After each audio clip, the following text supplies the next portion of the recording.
Hello students, हम discuss कर रहे हैं PYQ क्वेश्चन सीरीज़। आज हमारा सेकंड डे है। इसका फर्स्ट क्वेश्चन है, what is the longest of the main survey line. तो first, check line, tie line, base line, offset. Check line क्या होता है? जो हमारे एक्यूरेसी के बारे में बताता है, एक्यूरेसी के बारे में डिटेलिंग देता है। टाई लाइन क्या होता है? जो हमें इंटीरियर डिटेलिंग देता है, इंटीरियर डिटेलिंग देता है। फॉर एग्ज़ाम्पल, नियर बाई कोई ट्री है या बिल्डिंग है, इसके बारे में हमें बताता है। और जो बेस लाइन होता है, ये हमारी सबसे लॉन्गेस्ट लाइन होती है, लॉन्गेस्ट लाइन होती है। ऑफसेट जो होते हैं हमारे लेटरल्स होते हैं। तो इसका जो आंसर होगा, इसका आंसर होगा सी, बेस लाइन। बेस लाइन हमारी सबसे बड़ी लाइन होती है, लॉन्गेस्ट लाइन होती है। और ये हमारे सर्वे लाइन, ये इक्वल पार्ट्स में डिवाइड करता है, हमारे ये इक्वल पार्ट्स में डिवाइड करता है और दो भागों में डिवाइड करता है। सबसे लॉन्गेस्ट लाइन यही होती है। तो इसका आंसर होगा सी। सेकंड है, select the incorrect obstacle in चेनिंग in A chain survey. हमें क्या बतानी है? इनकरेक्ट स्टेटमेंट बतानी है। तो चेनिंग के लिए हम डिस्कस करते हैं, रेंजिंग भी डिस्कस करते हैं, चेनिंग भी करते हैं। जब हमारे पास कोई ऑब्स्टेकल आता है तो इसमें हमें इनकरेक्ट स्टेटमेंट बतानी है। तो फर्स्ट है, obstacle to ranging only, obstacle to chaining only, obstacle to plotting only, obstacle to both chaining and ranging. तो हम लोग जब पढ़ते हैं तो हम लोग रेंजिंग के बारे में भी डिस्कस करते हैं, चेनिंग के बारे में भी डिस्कस करते हैं, बट हम प्लॉटिंग के बारे में डिस्कस नहीं करते हैं। तो ये हमारी रॉन्ग स्टेटमेंट है। तो इसका जो आंसर होगा वो सी होगा। थर्ड है, the length of line measured by the 30 metre. कोई 30 मीटर की चेन है, was found to be 450 metre, यानी कि उसने मेज़र किया 450 मीटर का distance. If the chain was 0.2 link short, यानी कि जो 30 मीटर की चेन थी वो छोटी हो गई है। कितने लिंक्स में छोटी हुई है? 0.2 links. Then find the true length of the, हमने क्या फाइंड करना है? ट्रू लेंथ फाइंड करनी है। तो हमें पता है कि जो 30 मीटर की चेन होती है उसमें कितने लिंक्स होते हैं? 150 लिंक्स होते हैं। तो अब हमें फॉर्मूला क्या है पता? True into true, wrong into wrong. ये ट्रू डिस्टेंस है, ट्रू लेंथ है, इक्वल टू ट्रू डिस्टेंस और रॉन्ग डिस्टेंस और रॉन्ग लेंथ है। तो इसमें लिंक्स हमें पता है 150, यानी कि 150 लिंक्स। ट्रू हमें फाइंड करना है, छोटी कितनी है, लिंक्स कितनी छोटी है? 0.2, यानी कि 150 माइनस 0.2। जब इसको हम सॉल्व करते हैं 150 माइनस 0.2, तो ये हमारे पास कितना आता है? 149.8 मल्टीप्लाई बाय, और डिस्टेंस कितना मेजर किया हमने? 450 मीटर। तो इसको सॉल्व करके जो आता है हमारे पास 149.8 मल्टीप्लाई बाय 450 डिवाइड बाय 150, इसको सॉल्व करके जो आएगा वो 449.6 मीटर आएगा। तो इसका जो आंसर होगा वो डी होगा। अब फोर्थ है, व्हेन ए 30 मीटर चेन, कोई 30 मीटर की चेन है, टेस्टेड फॉर इट्स एक्यूरेसी। हमें पता है जब हम एक्यूरेसी करते हैं तो 30 मीटर चेन के लिए हम लोग डिस्कस करते हैं कि कितना प्लस माइनस होता है टेम्परेचर के वेरिएशन के साथ।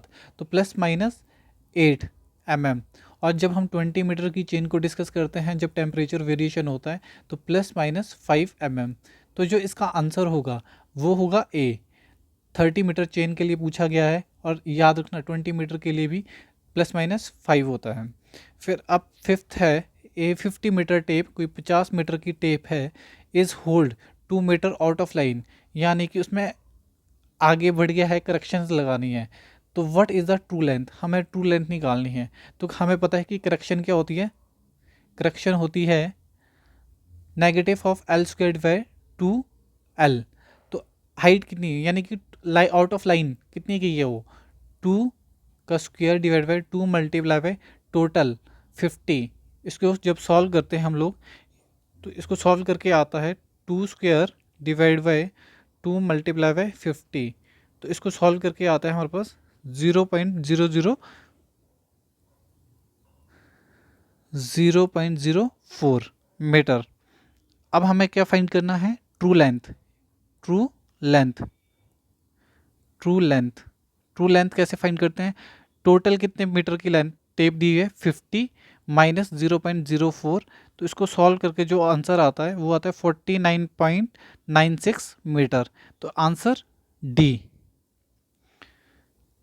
सिक्स्थ है, among the following correction applied for tape measurement identically correct which is not applied negative correction. Negative correction इनमें से कौन सी नहीं होती है?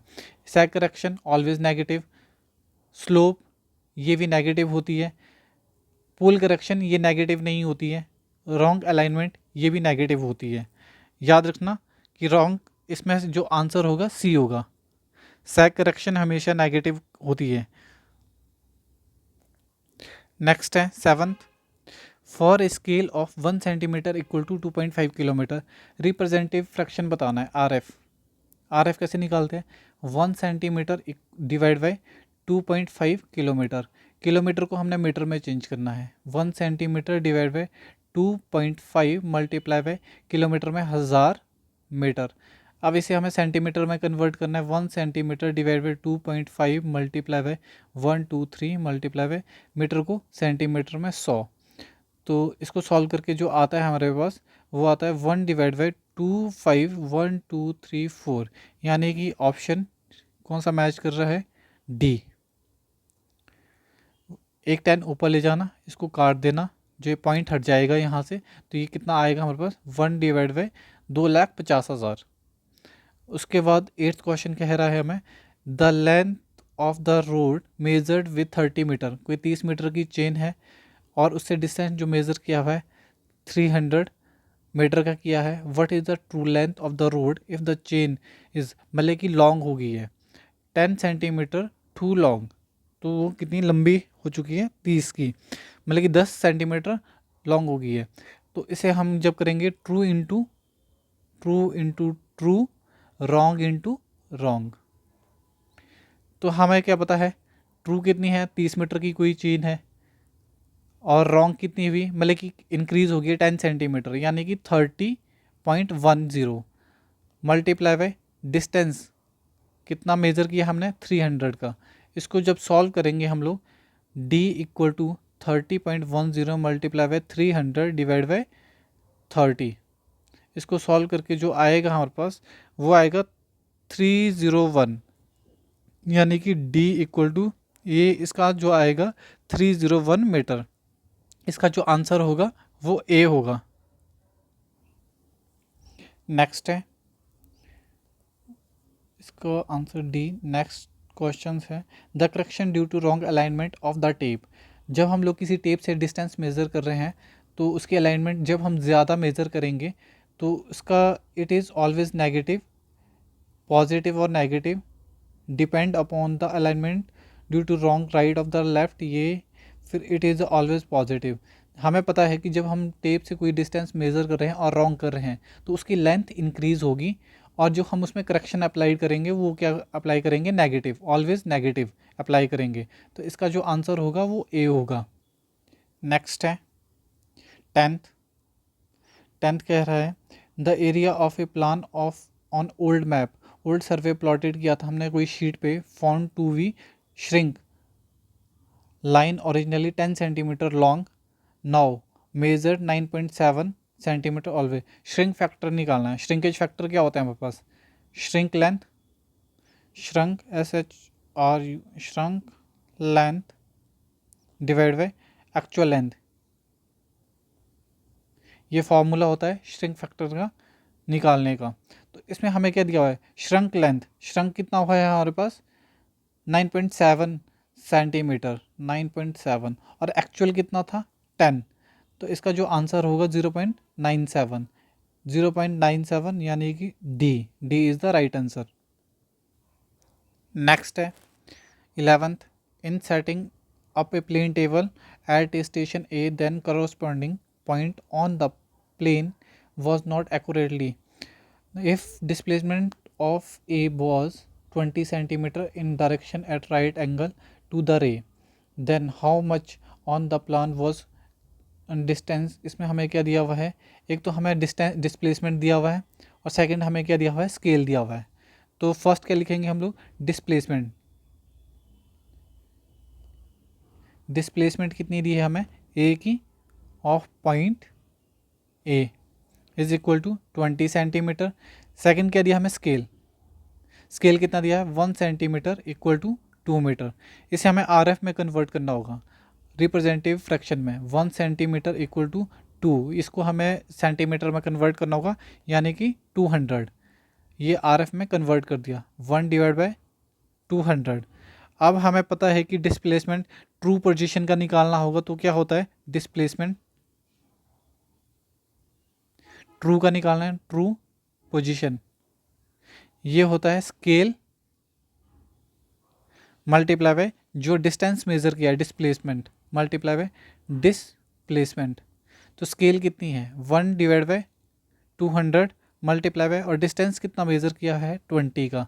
तो इसको जो सॉल्व करके आएगा आंसर 1, इसको mm में कन्वर्ट कर देना 20 को, ये 200, तो ये 1 ही आएगा।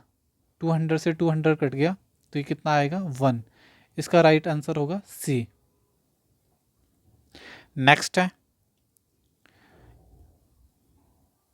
ए prism square is used. Prism square use क्यों करते हैं हम लोग, set out a horizontal circular curve, set out line at 45 degree to an survey line without any linear measurement. फिर इसको हम लोग क्यों करते हैं, स्टेशन मार्क्स के लिए यूज़ करते हैं या राइट एंगल के लिए यूज़ करते हैं। तो हमें पता है कि जो हम प्रिज्म स्क्वायर यूज़ करते हैं वो हम लोग राइट एंगल डिग्री मतलब कि 90 डिग्री के एंगल के लिए मेज़र करने के लिए यूज़ करते हैं। तो इसमें 3-4 और लिख लो। प्रिज्म स्क्वायर, प्रिज्म स्क्वायर जो यूज़ करते हैं 90 डिग्री के लिए यूज़ करते हैं, 90 डिग्री एंगल मेजर्ड। और सेकंड है ऑप्टिकल स्क्वायर, ऑप्टिकल स्क्वायर ये क्योंकि ये भी 90 डिग्री के लिए होता है। क्रॉस स्टाफ ये भी 90 डिग्री एंगल के लिए मेज़र होता है। और जो फ्रेंच क्रॉस स्टाफ होता है, क्रॉस स्टाफ होता है ये 45 डिग्री और 90 डिग्री दोनों के लिए यूज़ होता है। ये इसका जो राइट आंसर होगा डी होगा। फिर 13th है what is the length of the surveyor chain. Surveyor जो चेन होती है उसकी लेंथ कितनी होती है। सर्वेयर चेन को और क्या कहते हैं, गंटर, गंटर चेन और गंटर चेन। इसकी जो लेंथ होती है वो 66 फीट होती है। नेक्स्ट है 14 विच of the following is the reason for negative error in चेनिंग। ये हमें पता है कि नेगेटिव एरर क्यों आता है, जब हमारा टेम्परेचर वेरिएशन होता है, टेम्परेचर वेरिएशन के कारण हमारे पास नेगेटिव एरर आता है। तो इसका जो राइट आंसर होगा वो ए होगा, due to variation of temperature. फिर नेक्स्ट है Gunter chain is dash metre long. अब गंटर चेन हमें पता है कि 66 फीट की होती है और हमें पता है कि कितने मीटर, एक फीट में कितने कितने मीटर होते हैं 3.28। तो हमें 66 डिवाइड बाई 3.28 इसको सॉल्व करके जो आएगा 20.12। इसका राइट आंसर होगा डी। नेक्स्ट है 16 कोई 30 मीटर की चेन है और उसकी लेंथ शॉर्ट हो गई है 29.93। इससे जो मेज़र किया हुआ है हमने डिस्टेंस वो टेप से 270 मीटर। तो हम लोगों ने ट्रू लेंथ आगे फिर से ये आ गया क्वेश्चन। तो हमने क्या पढ़ा था, true into true equal to wrong into wrong. अब इसमें 30 मीटर की कोई हमारे पास 30 मीटर की टेप है तो डिस्टेंस फाइंड करना हम लोगों ने रॉन्ग कितना किया है, जो ये शॉर्ट हो गई थी और डिस्टेंस जो मेज़र किया है 270। तो इसको सॉल्व करके जो आंसर आएगा हमारे पास 270 डिवाइड बाई 30। तो इसको सॉल्व करके आएगा divide by 30 equal to D equal to 269.37, 269.37 यानी कि सी ऑप्शन इसका राइट आंसर होगा। नेक्स्ट है in surveying which of the following instrument is use for the indirect measurement. हमें पता है कि इनडायरेक्ट के लिए हम लोग क्या करते हैं, मीट्रिक चेन यूज़ करते हैं यानी कि सी आंसर इसका राइट होगा। नेक्स्ट है what are the error that can't be eliminated by the surveying? कौन से एरर को हम लोग एलिमिनेट नहीं कर सकते हैं? इंस्ट्रूमेंट एरर को एलिमिनेट कर सकते हैं, रैंडम एरर यानी कि इसको नहीं कर सकते हैं, ये हमारे ऐड होते जाते हैं। पर्सनल ये एरर, इनको भी एलिमिनेट कर सकते हैं। Error due to natural cause, इन्हें भी हम एलिमिनेट कर सकते हैं। इसका आंसर जो होगा वी होगा, इसको हम लोग एलिमिनेट नहीं कर सकते हैं। नेक्स्ट है, फिर से आर एफ बताना है। आर एफ किसका बताना है हम लोगों ने? फॉरेस्ट के लिए, फॉरेस्ट मैप के लिए। इसका जो आंसर होगा फॉरेस्ट मैप के लिए सी होगा। ये स्टैंडर्ड्स है 1/25,000। इसमें कुछ और भी है, लिख लेते हैं फॉरेस्ट के लिए। फॉरेस्ट के लिए और फॉरेस्ट मैप, इसके लिए जो आर एफ होता है, आर एफ 1/25,000 होता है। और second cadastral map, second cadastral map के लिए ये होता है 1/1000 टू 1/5000।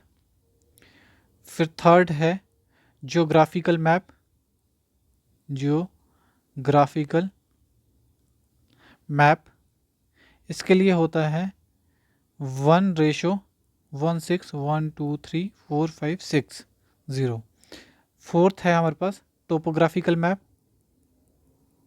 ग्राफिकल मैप, इसके लिए जो हमारे पास वैल्यूज़ दी गई है 1/1234 यानी कि 2,50,000। फिफ्थ है हमारे पास लोकेशन मैप,